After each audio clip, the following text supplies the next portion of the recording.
So I made the Rolla Roaster so we could enjoy the campfires and cook things over the campfire. And they say they work for, you know, you. What do they say? We make hot dog forks. Hot dog forks. They don't, and then they look at you like you're crazy. Yeah. here in Idaho, we're making hot dog forks? That's great. In Idaho, right here, Clearwater County. Just where we lived at Hidden Village on the river, we had a fire pit outside. And every evening we'd sit out there and cook things over the fire. And so I made these long wires with a rotating shaft, and I couldn't even give them away.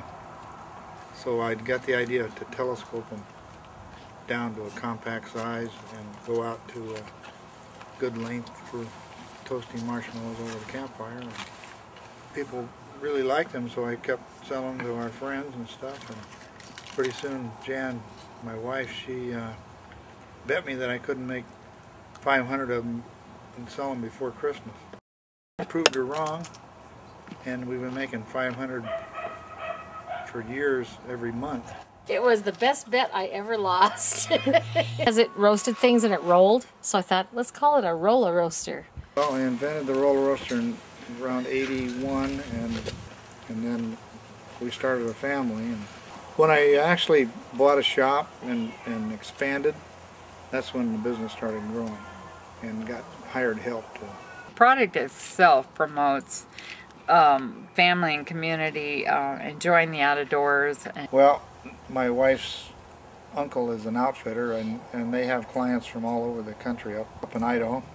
And one night they were cooking hot dogs and marshmallows after dinner over the campfire. And this one guy that was there, he looked at the roaster. Where do you get those? And he says, I know where I could sell a lot of these. And she gave him a card and a sample. About 6 months later, we get a call from this company called Restoration Hardware, and they wanted some pricing on the fork through this contact at the camp up in the mountains. And I said, well, how many would you like at a time? Oh, probably 5,000 at a time. So after I fell off the bench and landed on the floor, I said, I'll work you up a good price. And I did, and their first order was for 25,000. Anyway, they've been buying 25,000 of them to 50,000 of them a year ever since, and that's been 10 years ago.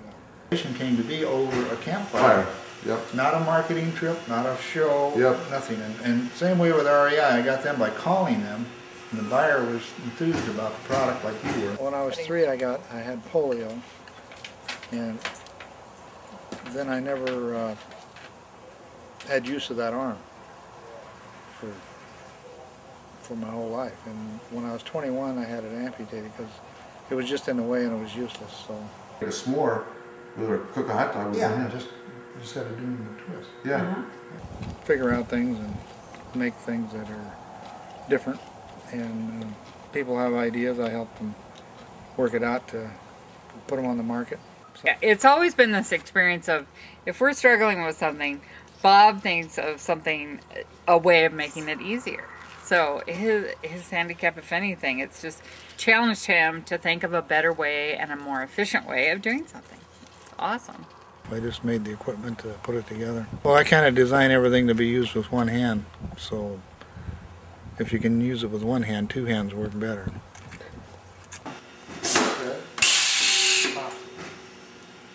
And so what are you doing? You're putting the handle on now? Yeah, now this is assembly. You put the rivet in here, put a handle over here, the right direction.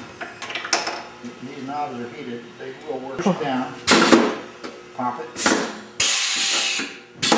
Okay, so the rivet comes up in it. Does it come up? Yeah, it comes up into it, opens up a little bit to keep it in there.